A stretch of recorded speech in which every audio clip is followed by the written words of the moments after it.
I want to talk about possible topics to research. You need to write a research paper in this class. It's going to be informative.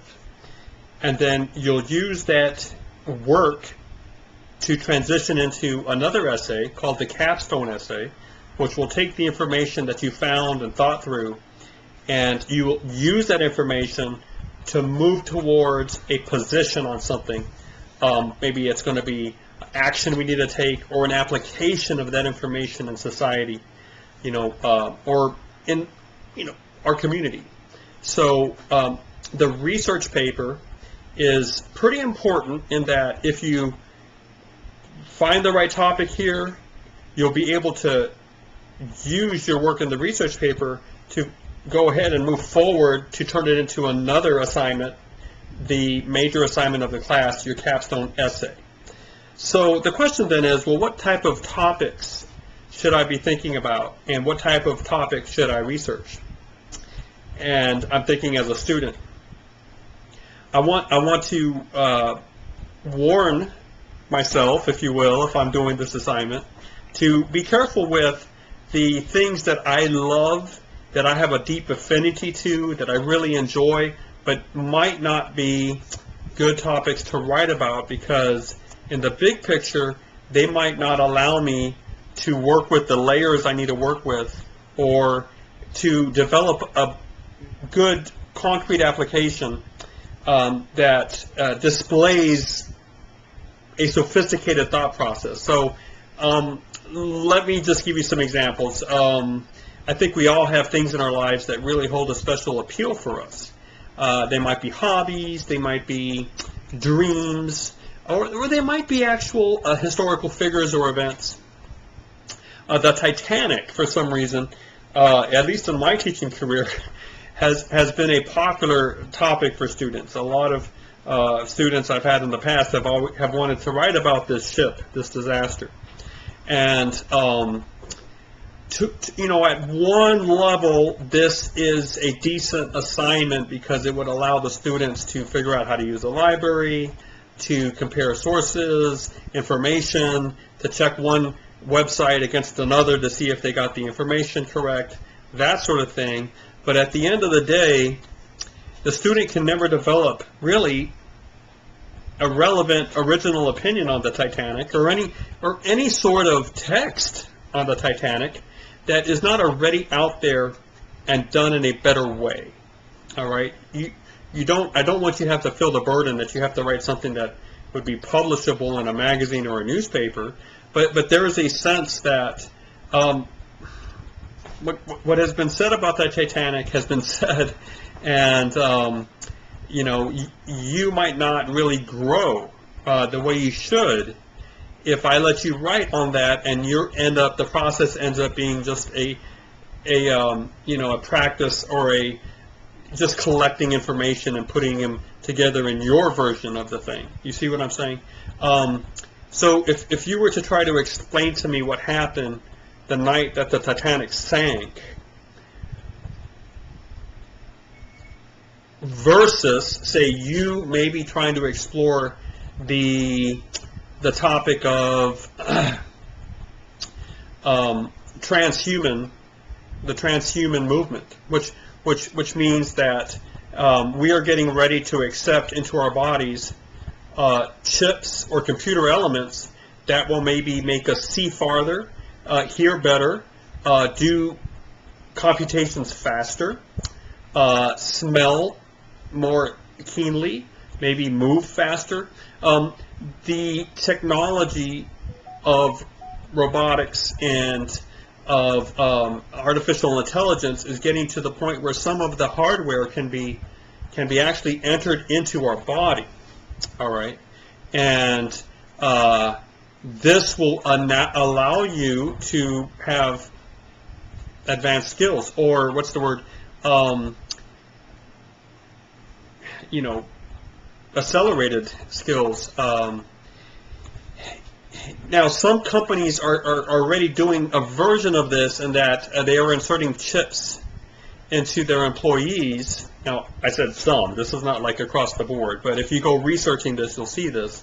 They'll put a chip, for example, in their researchers' a finger or hand, so that in order to get in the building now, the employee doesn't necessarily need to have all these security codes and access. They can simply scan their hand, and there you go. You're in. So, you know, you can see the potential for this, right? Now, what is this going to do to people who don't have that access?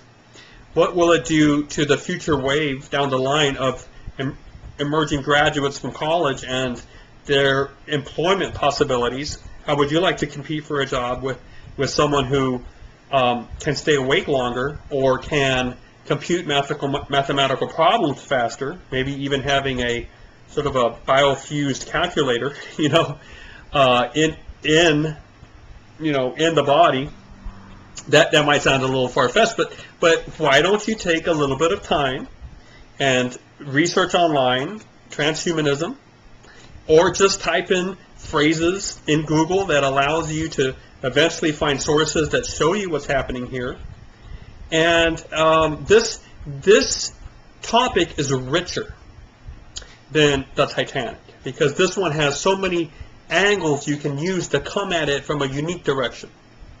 Feasibility, sustainability, cost, the ethics of it.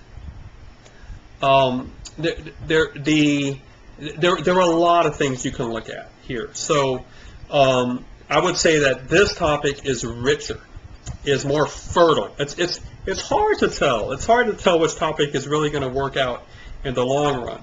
But I think if you can imagine a good topic being on a scale of, say, 0 to 10, 0 being bad topics, 10 being great topics, and your topic might be somewhere on that scale. I think you can easily pick some topics that would be 0 because they don't interest anybody, or they have very little practical application, or when you actually go and research this and write about it, you end up copying what someone else has already said. There's nothing new on it. There's on the other hand, you probably can imagine some topics that would be great topics in terms of their relevancy, their concern, the way they would affect your readers. All right. One way to kind of work with this is to imagine yourself at the front of a room with 100 people in it. Okay, so I call this room 101, 101, because there's 100 people in front of you, but you're there as well. So you're part of the number 101. Now you're gonna talk to these 100 people, and you're gonna tell them your topic. Okay.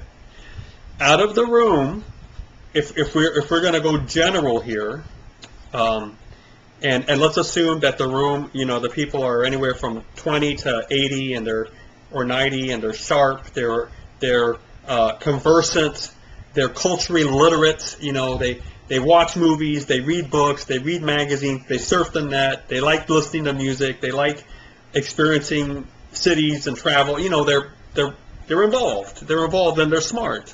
Okay.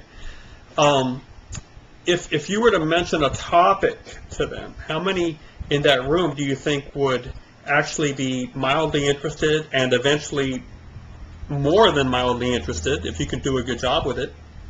And I would say if 50, 60, 70% of that room, of the general audience, is going to be interested in your topic, or at least realize your topic is important, then, that's a good sign. That's a good sign. So just be aware of the fact that your mind, your spirit, your history might convince you that, some issue or object is just extremely important and interesting, but in fact it is very idiosyncratic. It's interesting to just a few people, you being one of them. There's nothing wrong with that. It's just that sort of thing, even though you love it, right, is never going to really sell itself to a larger audience. Okay. So part of becoming a better writer at college is learning the public, the public aspect here. And the public aspect is you need to be able to develop texts. Now let's use that very broadly. It could obviously mean a couple pieces of paper with typing on them or printing on them, or a file that you read, but it can also be anything that's conveying a message in a fixed format that can be accessed by a mass audience and replayed and copied. That's where we get the word copyright from. That text might be a song, a movie, a YouTube channel, a podcast. It could be all sorts of things, all right? And you're in the process of creating that text. And if you're going to take it and operate in a public sphere, your text better be able to create interest, maintain it, and reward it, okay?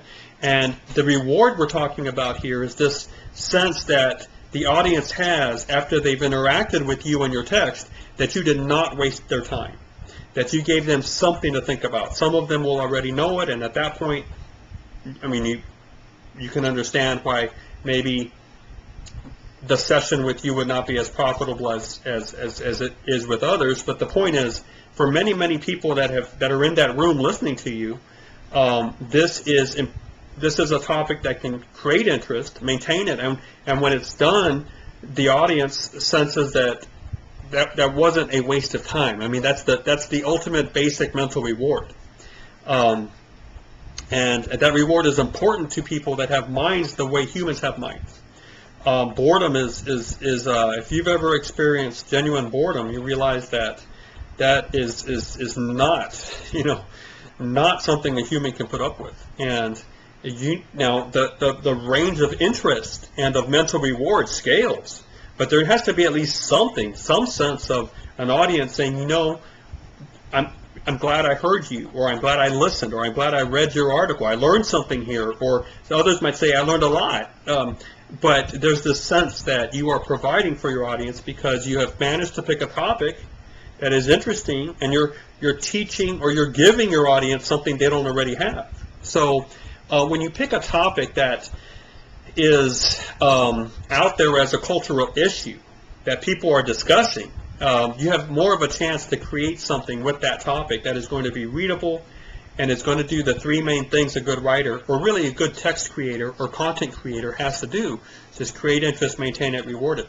So I would really be careful with writing about something that is so specifically interesting to you, unless that thing translates to a broader audience. And I think we all have events and hobbies in our lives that are just things that make us who we are, and we like them. We might have a special things we collect, or special types of hobbies we do. I would say if you pick that as a topic, it might not be able to go the distance in terms of what a good topic can do for you in this class. So think about it. It's not easy. I don't want to make it sound easy, all right? I want to try to demystify the process of picking a good topic, but it's not something that you should just take for granted that any topic is going to work. All right, spend some time thinking about it, and then imagine yourself in front of that room talking about your topic. How many people in that room would actually listen to you after 5 minutes?